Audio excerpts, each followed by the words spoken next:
Hello बच्चों, welcome back to Global Boards. तो आज हम पढ़ने वाले हैं क्लास 11th का चैप्टर जीव जगत के PYQs क्वेश्चन। तो आइए देखते हैं जीव क्या है। जीव क्या है इसके बेस्ड हम क्वेश्चन देखते हैं। तो उपापचय के संबंध में गलत कथन को चिन्हित कीजिए। तो हमें गलत कथन को चूज करना है। सूक्ष्म जीव उपापचय को प्रदर्शित करते हैं। यह सभी जीवित जीवों का लक्षण है। उपापचय प्रतिक्रिया को इन विद्रोह में प्रदर्शित किया जा सकता है। यह जीवन रूपों की एक परिभाषित विशेषता। तो क्या इसका करेक्ट आंसर होगा? यह जीवन रूपों की एक परिभाषित विशेषता नहीं है। निर्जीव वस्तुएं प्रदर्शित करती हैं। क्या प्रदर्शित करती हैं? प्रतिवर्ती वृद्धि। क्या करती हैं? प्रतिवर्ती वृद्धि को प्रदर्शित करती हैं। आगे देखते हैं निर्जीव वस्तुओं द्वारा दर्शाई गई वृद्धि के बारे में कौन सा कथन असत्य है? कौन सा कथन असत्य है? वृद्धि आंतरिक होती है। क्या होती है? वृद्धि आंतरिक होती है। जीवित जीवों की परिभाषित विशेषता है प्रजनन, उपापचय, चेतना या फिर कोशिका विभाजन। तो क्या होगा? चेतना। क्या होगा? चेतना। वृद्धि की द्विगुणी विशेषताएं। वृद्धि की द्विगुणी विशेषताएं क्या है? व्यक्तियों की संख्या में वृद्धि और द्रव्यमान में वृद्धि। आगे देखते हैं जीव जगत में विविधता।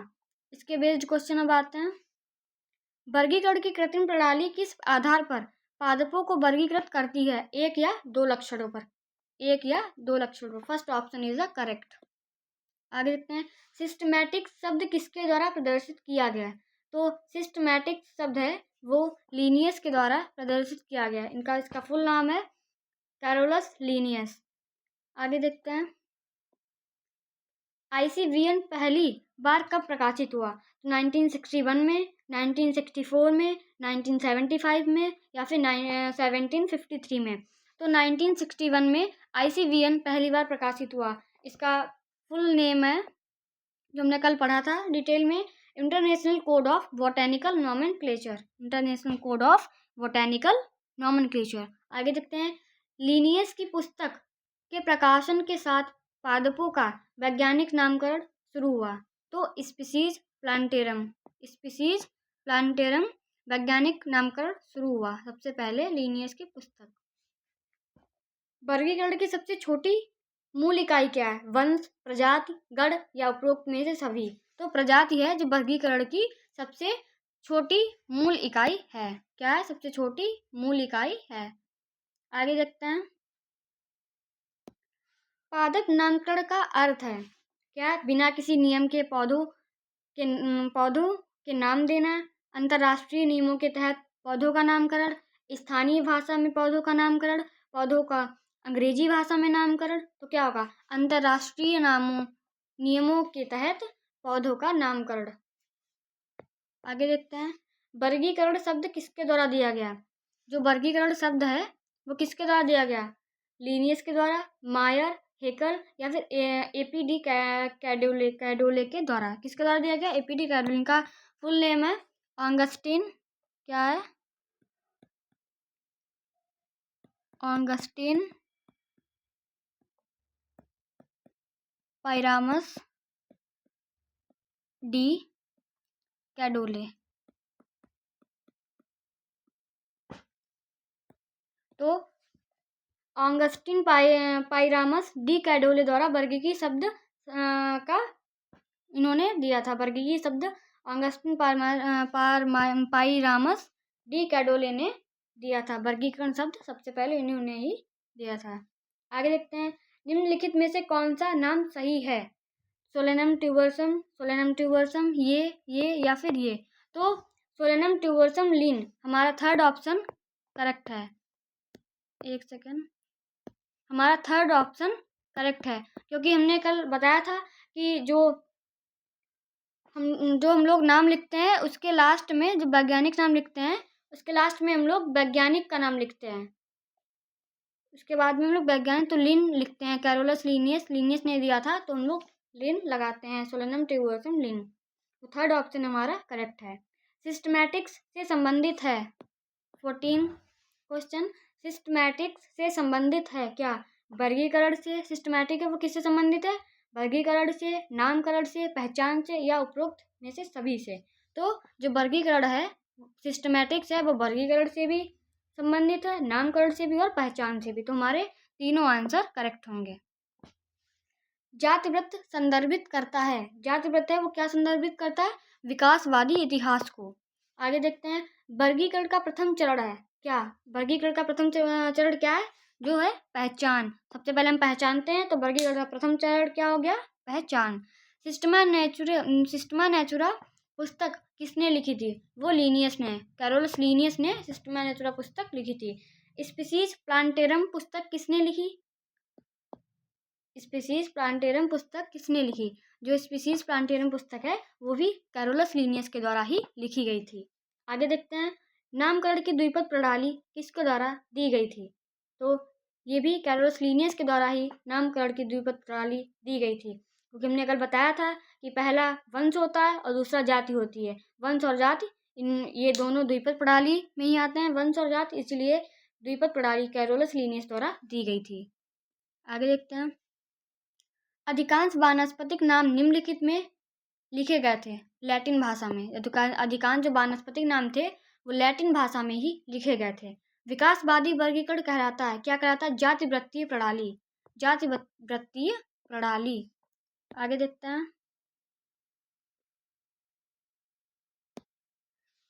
पृथ्वी पर उपस्थित जीवों की संख्या और प्रकार बनाता है क्या? जैव विविधता। क्या बनाता है? जैव विविधता। जो आगे देखते हैं, वह प्रक्रिया जिसके द्वारा किसी वस्तु को आसानी से देखे जा सकने वाले लक्षणों के आधार पर सुविधाजनक श्रेणियों में वर्गीकृत किया जाता है कहलाती है। तो जैसे कि आसानी से वस्तुओं को देखा भी जा सकता है और उनके लक्षणों के आधार पर सुविधाजनक रूप से उन्हें वर्गीकृत किया जा सकता है, तो उनको क्या बोलते हैं? वर्गीकरण। वर्गीकृत किया जाता है, इसी से हम पहचान सकते हैं वर्गीकृत, तो वर्गीकरण। 24 क्वेश्चन देखते हैं, मैंजीफेरा इंडिका, सोलेनम ट्यूबरोसम और पैंथेरा लियो नामों में इंडिका, ट्यूबरोसम और लियो शब्द प्रतिनिधित्व करता है। मैंने कल बताया था, पहला वंश और दूसरा जाति। क्या बताया था? पहला वंश और दूसरा जाति। तो इंडिका, ट्यूबरोसम, लियो ये क्या है? इनकी जातियां हैं, तो जाति संकेत पद को निर्धारित करता है। वर्णित जैव विविधता क्षेत्र है, तो वर्णित जैव विविधता क्षेत्र में लगभग 1.7 से 1.8 मिलियन प्रजातियां हैं। कितनी? 1.7 से 1.8 मिलियन। आगे देखते हैं, ICVN के लिए कोड है। ICVN के लिए कोड क्या है? International code for botanical nomenclature. International code of botanical nomenclature. तो first option is the correct. हाथ से लिखे जाने पर जैविक नाम में आवश्यक होना चाहिए क्या? रेखांकित। तो जो हाथ से लिखते हैं उससे पहले हमको रेखांकित होना चाहिए। आगे देखते हैं, जो वर्गीकरण की श्रेणियां, इस पर आधारित क्वेश्चन देखते हैं। जीवों का समूह जो एक दूसरे से मिलते जुलते हैं और प्रकृति में स्वतंत्र रूप से प्रजनन करते हैं, गठन करते हैं, प्रजनन करते हैं और गठन करते हैं, तो उनको क्या बोलते हैं? प्रजाति। क्या बोलते हैं? प्रजाति। टैक्सॉन शब्द संदर्भित करता है, किसको करता है? एक प्रजाति का नाम, एक वंश का नाम, एक कुल का नाम, या किसी भी पद का एक वर्गीकरण समूह। तो किसी भी पद का एक वर्गीकरण समूह। आगे देखते हैं, अनेक संयोजन को मिलाकर एक प्रभाग का निर्माण होता है, तो उसको क्या बोलते हैं? गण, कुल, वर्ग या जनजाति। तो हम वर्ग बोलते हैं। जो अनेक संयोजन को मिलाकर क्या बनता है? वर्ग प्रभाग का निर्माण होता है। वर्ग की श्रेणियों का सही क्रम ज्ञात कीजिए। प्रभाग, जगत, वंश, गण, प्रजाति, या फिर दूसरा है प्रजाति, वंश, कुल या फिर गण। तीसरा है वर्ग, गण, कुल या प्रभाग। चौथा है जगत, वर्ग, प्रजाति या गण। तो हमारा होगा सेकेंड ऑप्शन, प्रजाति। प्रजाति से वंश, वंश से कुल, और जो कुल से होगा वो गण होगा। तो हमारा second option is the correct. आगे देखते हैं,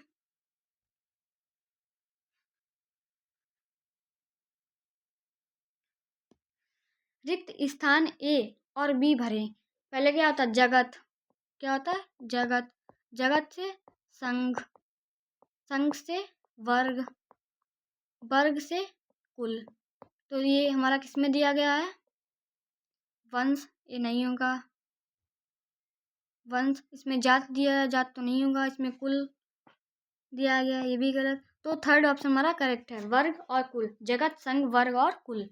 आगे देखते हैं, चावल अनाज एक बीजपत्री और पादप प्रतिनिधित्व करते हैं क्या? विभिन्न स्तरों पर विभिन्न स्तरों पर विभिन्न वर्गक को, विभिन्न श्रेणियों के समान वर्गक को, समान वर्गक के विभिन्न श्रेणी को, या फिर विभिन्न वर्गक के समान श्रेणी को। तो विभिन्न स्तरों पर विभिन्न वर्गक को।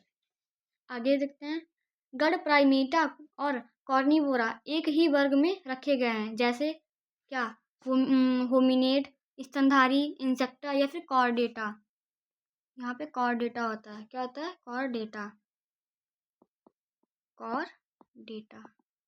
तो हमारा सेकंड ऑप्शन सही होगा, स्तनधारी। क्या होगा? स्तनधारी। आगे देखते हैं, वर्गीकरण पद्धति विवरण रखता है जीवों के बीच विकासवादी संबंध का। किसका? जीवों के बीच विकासवादी संबंध का। 36 ऑप्शन देखते हैं, जाति मानी जाती है क्या? वर्गीकरण की मूल इकाई, या फिर वर्गीकरण की सबसे बड़ी इकाई, या फिर मानव मन की कृत्रिम अवधारणा जिसे निरपेक्ष रूप से परिभाषित नहीं किया जा सकता है, या फिर वर्गीकी विज्ञ द्वारा तैयार वर्गीकरण की वास्तविक इकाई। तो हमारा फर्स्ट ऑप्शन सही है, वर्गीकरण की मूल इकाई जाति मानी जाती है। आगे देखते हैं, मनुष्य जिसका वैज्ञानिक नाम है, साइंटिफिक नेम है होमो सैपियंस, का परिवार है, क्या होगा? होमिनिडी। क्या होगा? होमिनिडी इसका परिवार है। आगे देखते हैं, एशियाई से समाप्त होने वाला शब्द इंगित करता है क्या? कुल को इंगित करता है। आगे देखते हैं, गढ़ पॉलीमोनियलस का आधार है। गढ़ पॉलीमोनियलस का आधार है, क्या है? पुष्प लक्षण। ये हमने कल पढ़ा था, पुष्प लक्षण है वो, गढ़ पॉलीमोनियलस का आधार है। आगे देखते हैं, अब वर्गीकी सहायक के बेस्ड क्वेश्चन हम लोग पढ़ते हैं। आगे देखते हैं, निम्नलिखित में से किसका उपयोग वर्गीकी सहायक के रूप में नहीं किया जा सकता है? तो प्राणी उद्यान का, मृदा का, हर्बेरियम का, या फिर संग्रहालय का। तो मृदा का नहीं कर सकते। अगला देखते हैं, सबसे बड़ा नेशनल बोटेनिकल रिसर्च इंस्टीट्यूट और नेशनल बोटेनिकल रिसर्च इंस्टीट्यूट स्थित है, क्रमशः कहाँ स्थित है?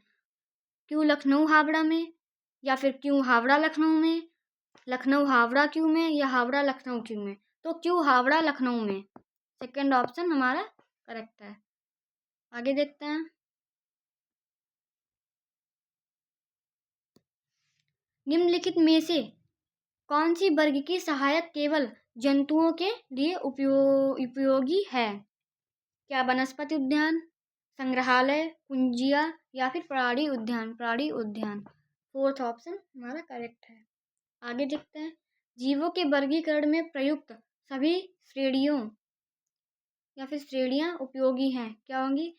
वर्गीकरण में, वर्गीकरण पद्धति में, वर्गीकी पदानुक्रम में, या फिर वर्गीकी सजातीयता में। कौन सा ऑप्शन हमारा करेक्ट होगा? तो हमारा थर्ड ऑप्शन हमारा करेक्ट, वर्गीकी पदानुक्रम में।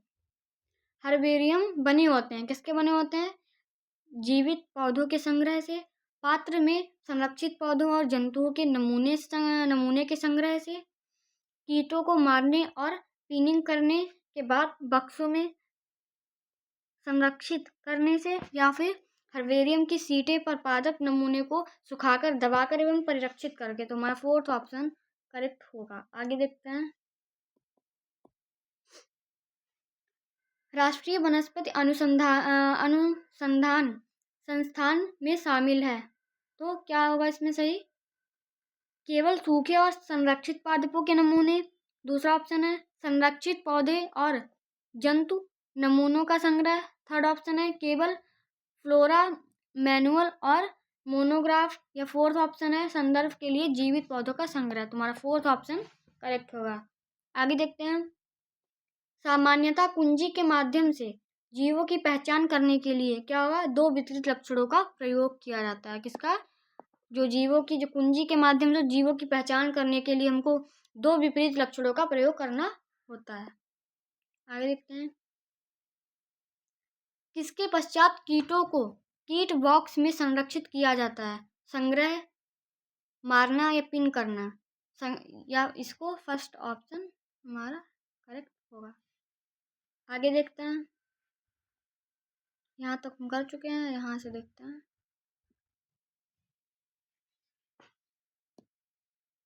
वनस्पति उद्यान में पौधों की प्रजातियों को इंगित करने के लिए नामांकित किया जाता है वानस्पतिक नाम और कुल को। संग्रहालयों किसको संरक्षित करने के लिए माना जाता है? तो कीट को, बड़े जंतु को या फिर जंतुओं का कंकाल। तो हमारे ये चारों सही है। संग्रहालयों में ये बड़े जंतुओं का कंकाल और कीट तीनों को संग्रहित किया जाता है। आगे देखते हैं। विविध क्वेश्चंस 15 क्वेश्चन है हमारा। निम्नलिखित कथनों को पढ़ें। देखते हैं। इन विट्रो में विलगित उपापचय प्रतिक्रियाएं जीवित गुण हैं। Second option.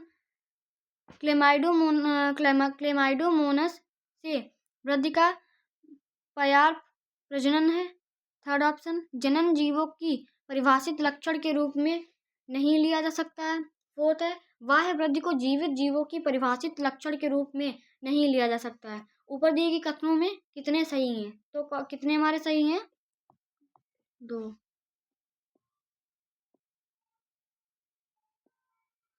आगे देखते हैं। 51 क्वेश्चन। निम्नलिखित कथनों पर विचार करें और सही विकल्प समूह का चयन करें। आगे देखते हैं। सबसे स्पष्ट और तकनीकी रूप से जटिल विशेषताएं उपापचय और चेतना है। दूसरा है, यूग्लिनाइडस और क्राइसोफाइट्स के लिए वृद्धि और प्रजनन पारस्परिक रूप से समावेशी घटनाएं हैं। क्या है? आगे देखते हैं। सामान्यतः कुल और गण की पहचान केवल कायिक लक्षणों के योग के आधार पर की जाती है? नहीं। डी वाला देखते हैं। हर्बेरियम वर्गीकी अध्ययनों में त्वरित रेफरल प्रणाली के रूप में कार्य करता है? गलत। ये ऑप्शन ठीक है, करेक्ट ऑप्शन। तो वी और डी हमारा करेक्ट ऑप्शन हो गया। तो हम 51 क्वेश्चंस कंप्लीट कर चुके हैं और आगे देखते हैं। यहाँ से स्टार्ट होती है हमारी सेकंड एक्सरसाइज, तो इसको भी हम कंप्लीट करते हैं। आइए। क्वेश्चन फर्स्ट क्या है? निम्नलिखित में से कौन सा कथन प्रजनन के संबंध में गलत है? एक कोशिकीय जीव कोशिका विभाजन द्वारा प्रजनन करते हैं, ये तो करेक्ट है। जनन सभी जीवित जीवों की विशेषताएं हैं। एक कोशिकीय जीवों में प्रजनन और वृद्धि एक साथ जुड़े होते हैं, या फिर निर्जीव वस्तुएं प्रजनन करने में असमर्थ होती है। तो हमारा ऑप्शन जो होगा वो सेकंड ऑप्शन हमारा गलत होगा। तो हमारा करेक्ट ऑप्शन क्या होगा? सेकंड। जीवित जीवों की एक विशेषता के रूप में वृद्धि के लिए सही कथन का चयन करें। क्या होगा? द्रव्यमान में वृद्धि केवल प्रोकैरियोटिक जीवों का अभिलाक्षणिक गुण है। ओके, एक सेकंड। आगे देखते हैं। निर्जीव वस्तुएं शरीर के द्रव्यमान में वृद्धि से वृद्धि नहीं दर्शाते हैं। थर्ड है, आंतरिक वृद्धि सभी जीवित जीवों की विशेषताएं हैं। चौथा है, बहुकोशिकीय जीवों के लिए वृद्धि बाह्य या आंतरिक हो सकती है। इसमें पूछा गया है सही कथन का चयन। पहले हम क्वेश्चन को ढंग से पढ़ते हैं, उसके बाद में आगे देखते हैं।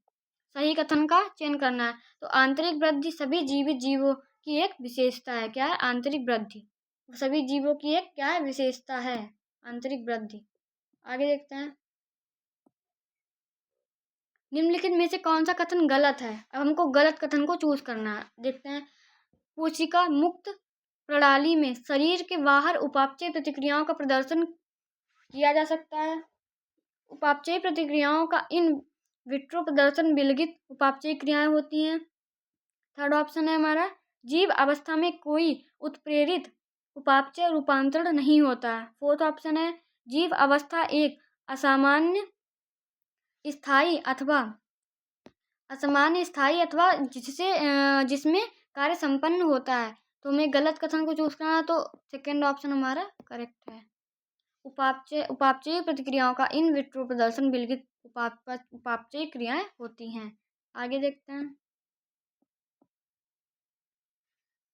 आम के पौधे का वैज्ञानिक नाम मैंजीफेरा इंडिका लिन है। क्या है? मैंजीफेरा इंडिका लिन है। उपरोक्त नाम में लिन का अर्थ है क्या है? एक वैज्ञानिक जिसने पहली बार आम के पौधे का वर्णन किया। Third option is the correct. आगे देखते हैं। उच्च पादप की नई प्रजातियों की घोषणा के लिए मुख्य रूप से कौन से लक्षणों का उपयोग किया जाता है? नई प्रजातियों का पुष्पीय लक्षण, नई प्रजातियों का आंतरिक लक्षण, या फिर नई प्रजातियों का शारीरिक लक्षण, भ्रूणपोष की विशेषता। तुम्हारा फर्स्ट ऑप्शन करेक्ट होगा, नई प्रजातियों का पुष्पीय लक्षण। आगे देखते हैं। कौन सा कथन सही है? 6 क्वेश्चन है। कौन सा कथन सही है? पादपों में पुनर्नाम की अनुमति नहीं है, जानवरों में पुनर्नाम की अनुमति नहीं है, पुनर्नाम जंतुओं की अनुमानित सामान्यता एवं कभी कभी पादपों में अनुमानित है। चौथा है केवल जीवाणुओं में पुनर्नाम अनुमति देता है। तो हमारा सही ऑप्शन होगा 1, पादपों में पुनर्नाम की अनुमति सही है। आगे देखते हैं। हमारे पास क्वेश्चनों की भरमार है, देखते हैं आगे। नामकरण के संबंध में निम्नलिखित में से कौन सा कथन सही है? वंशीय नाम हमेशा बड़े अक्षर से शुरू होता है, जबकि जाति संवत छोटे अक्षर से शुरू होता है। ये तो हमारा करेक्ट हो गया, क्योंकि जो वंश होता है वो हमेशा बड़े अक्षर से लिखते हैं और जाति को छोटे अक्षर से लिखते हैं। जैसे कि मैंजीफेरा इंडिका, मैंजीफेरा हमने कल भी पढ़ाया था। मैंजीफेरा इंडिका, मैंजीफेरा वंश है और इंडिका इसकी जाति है। तो मैंजीफेरा में वंश का पहला अक्षर बड़ा और जाति का पहला अक्षर छोटा होना चाहिए। तो हमारा फर्स्ट ऑप्शन सही है। दूसरा देखते हैं। वैज्ञानिक नामकरण इटैलिक में मुद्रित किया जाना चाहिए। जो वैज्ञानिक नाम हो वो हम लोग इटैलिक भाषा में लिखते हैं। Second option correct. वैज्ञानिक नामकरण जब टाइप या हस्तलिखित करें अलग से रेखांकित किया जाना चाहिए। ये भी करेक्ट है। जो हम हाथ से लिखते हैं तो उसको अलग से हमको रेखांकित करना पड़ता है। तो हमारे चारों ऑप्शन करेक्ट हैं। तो हमें करेक्ट ऑप्शन है 4th, उपरोक्त में से सभी। आगे देखते हैं। नामकरण उचित लक्षण और पहचान से पहले नहीं किया जाना चाहिए, क्योंकि जीवों के नामकरण को इस तरह मानवीकृत करने की आवश्यकता है कि एक विशेष जीव को पूरे विश्व में एक ही नाम से हो जाना चाहिए। आगे देखते हैं। नामकरण तभी संभव है जब जीव का सही वर्णन किया जाए। आगे देखते हैं। स्थानीय नाम यह सुनिश्चित करते हैं कि प्रत्येक जीव का केवल एक ही नाम हो। इनमें से सभी। कौन सा ऑप्शन हमारा होगा? पहला।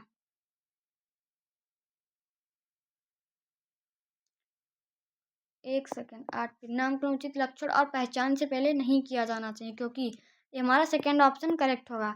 नामकरण तभी संभव है जब जीव का सही वर्णन हो। जब जीव का सही वर्णन होगा तभी हम नामकरण को कर सकते हैं। आगे देखते हैं। आम के पौधे के संभव में सामान्य विशेषताओं की बढ़ती संख्या में निम्नलिखित वर्गीकरण श्रेणियों को व्यवस्थित करें। द्विबीजपत्री, दूसरा है पॉलीमोनियस, तीसरा है मैंजीफेरा, चौथा है आवृतबीजी और पांचवा है एनाकार्डियेसी। तो देखते हैं हम लोग।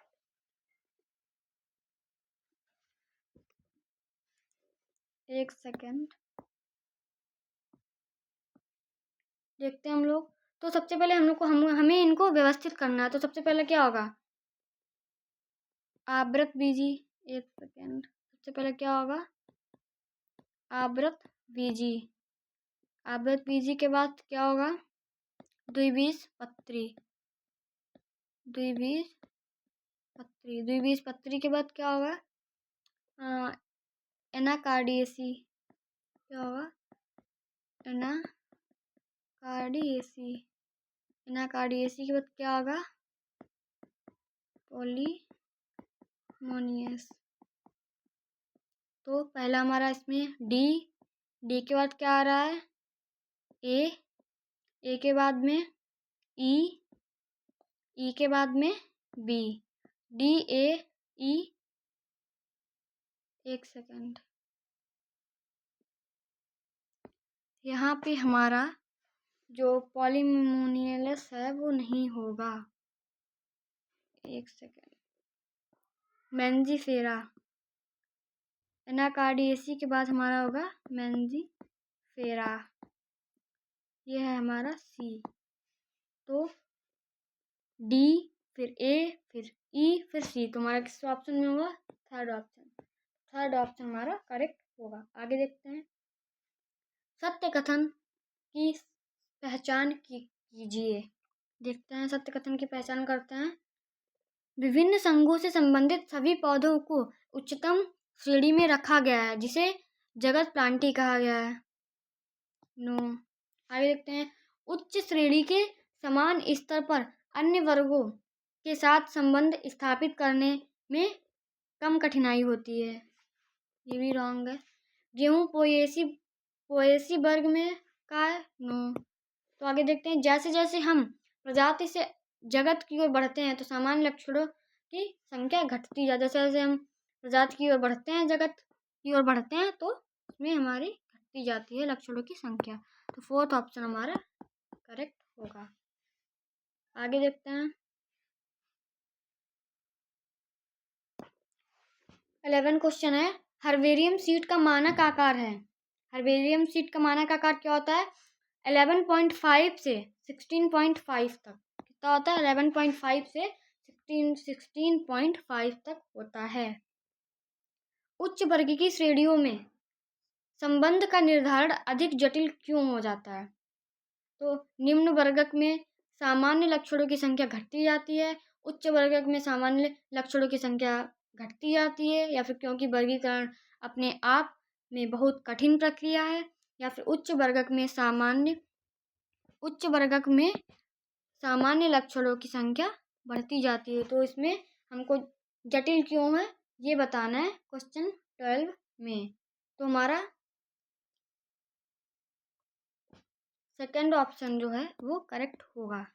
आगे देखते हैं, निम्नलिखित में से कौन सा कथन सही नहीं है। अब हमको रॉन्ग जो है ऑप्शन उसको हमें हटाना है। देखते हैं, गण कुलों का संयोजन है जो कुलों की तुलना में कुछ समान लक्षण प्रदर्शित करते हैं। आगे देखते हैं, कॉन्वोल्वेलेंसी और सोलेनेसी कुलों को मुख्य रूप से पुष्पीय लक्षणों के आधार पर पॉलीमोनियलस में रखा गया है। थर्ड ऑप्शन है, पदानुक्रम में व्यापक श्रेणियों और उप श्रेणियों का उपयोग किया जाता है। चौथा है, वर्ग एक उप श्रेणी है जिससे संबंधित गण शामिल हैं। तो हमारा जो फोर्थ ऑप्शन है वो करेक्ट होगा। वर्ग एक उप श्रेणी है जिसमें संबंधित गण शामिल हैं। 14th ऑप्शन देखते हैं, वर्गीकरण पदानुक्रम में अवरोही क्रम में संघ के बाद कौन सी श्रेणी आती है। संघ के बाद कौन सी श्रेणी आती है, तुम देखते हैं, वर्ग आती है। संघ के बाद हमारा वर्ग आता है। आगे देखते हैं, निम्नलिखित में से कौन सा कथन गलत है। गलत कथन को हमको चूज करना है। देखते हैं,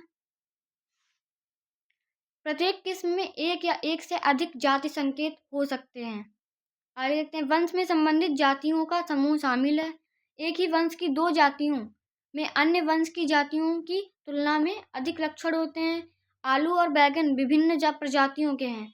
इसमें कौन सा ऑप्शन सही होगा, तो हमारा ए ऑप्शन है वो गलत है, और यही हमारा 15 नंबर क्वेश्चन है वो इसका करेक्ट आंसर होगा। प्रत्येक किस्म में एक या एक से अधिक जाति संकेत हो सकते हैं, ऐसा नहीं होता है। आगे देखते हैं, वंश निकट संबंधित जातियों के समुच्चय का प्रतिनिधित्व करता है। निम्नलिखित में से कौन सा जाति समूह एक ही वंश से संबंधित है। तो आलू और गेहूं जो होते हैं वो हमारे एक ही वंश से संबंधित होते हैं। आगे देखते हैं। क्योंकि आलू का भी सोलेनम होता है और गेहूं का भी सोलेनम होता है, तो हमारे ये सेम ही वंश के हैं। आगे देखते हैं 17 नंबर क्वेश्चन। आम के वर्गीकरण श्रेणियों के आरोही क्रम में सही क्रम का चयन कीजिए। मैंजीफेरा, एनाकार्डियेसी, डाइकोटिलिडनी, सैपिडेलस या एंजियोस्पर्मी। मैंजीफेरा सेकंड देखते हैं, एनाकार्डियेसी, सैपिडेलस, डाइकोटिलिडनी या फिर एंजियोस्पर्मी। तुम्हारा सेकंड ऑप्शन होगा वो करेक्ट होगा। आगे देखते हैं 18 नंबर क्वेश्चन को। निम्नलिखित में से कौन सा कथन गलत है? हमको गलत कथन के बारे में बताना है, तो देखते हैं। संवर्ग पद को दर्शाता है, यस। वर्गीकरण समूह या श्रेणियां भिन्न भिन्न जैविक संस्थाएं हैं और ना कि केवल संरचनात्मक समुच्चय हैं। आगे देखते हैं, ये भी करेक्ट है। सभी जीवों जिसमें पादप एवं जंतु जगत सम्मिलित हैं उनमें जाति का एक निम्न संवर्ग है। ये भी हमारा करेक्ट ऑप्शन। तो वर्गीकीय अध्ययन, फोर्थ ऑप्शन है। वर्गीकीय अध्ययन में व्यष्टि जीवों के समूह को समझा जाता है जिनके वंश में मूलभूत समानता होती है। मूलभूत समानता होती है, तो हमारा फोर्थ ऑप्शन है वो करेक्ट है। आगे देखते हैं। वर्गीकीय सहायक के किस समूह में केवल वर्गीकरण साहित्य के साधन शामिल हैं? वनस्पति उद्यान, संग्रहालय या फिर कुंजियां। सेकंड ऑप्शन है वनस्पति उद्यान या फिर हर्बेरियम या फिर कुंजियां। थर्ड ऑप्शन है flora manual monograph. Fourth option वनस्पति उद्यान, संग्रहालय या फिर मोनोग्राफ। तो हमारा करेक्ट ऑप्शन होगा वो थर्ड होगा कि वर्गीकीय सहायक के किस समूह में केवल वर्गीकरण साहित्य के साधन शामिल हैं। तो हमको थर्ड ऑप्शन हमारा करेक्ट है, फ्लोरा मैनुअल और मोनोग्राफ। आगे देखते हैं 20 क्वेश्चन। वर्गीकरण विज्ञ वर्गीकरण सूचनाओं को तैयार और प्रसारित करने के लिए उपयोग करते हैं। तो मैनुअल और मोनोग्राफ का। आगे देखते हैं। सही मिलान का चयन करें। एक्स सेतु संरक्षण, त्वरित रेफरल प्रणाली, सी है संरक्षित पौधों और जानवर, डी है दिए गए क्षेत्रों में पादपों के आवास और विवरण की वास्तविक सूचना। सेकंड कॉलम दिया गया उसको पढ़ते हैं। केंद्रीय राष्ट्रीय हर्बेरियम को। सेकंड है संग्रहालय। थर्ड है फ्लोरा। फोर्थ है रॉयल वनस्पति उद्यान। तो रॉयल वनस्पति उद्यान या क्यों। तो हम लोग देखते हैं जो एक्स सेतु संरक्षण है वो हमारा फोर्थ से है मैच। फिर वी है त्वरित रेफल प्रणाली। वी है वो केंद्रीय राष्ट्रीय हर्बेरियम हो गया। आगे देखते हैं संरक्षित पौधे और जानवर, इसका क्या होगा सेकंड संग्रहालय। क्या होगा संग्रहालय। डी क्या होगा दिए गए क्षेत्रों में पादपों के आवास और विवरण की वास्तविक सूचना क्या है फ्लोरा। तो हमारा फोर्थ ऑप्शन करेक्ट है। Fourth option is a correct. वर्गीकीय संवर्ग जिससे पादपों और जंतुओं की समानता और असमानताओं के आधार पर पहचान की जाती है में सम्मिलित होता है क्या युग्म में होने वाली अविभेदित लक्षण का उपयोग करना, प्रकृति में सामान्य विश्लेषणात्मक या फिर एक युग्म से दो विकल्पों की स्वीकृति में सम्मिलित, या फिर फोर्थ है विभिन्न वर्गीकीय स्तरों के लिए समान। तो हमारा थर्ड ऑप्शन होगा वो करेक्ट होगा। थर्ड ऑप्शन करेक्ट होगा। आगे देखते हैं।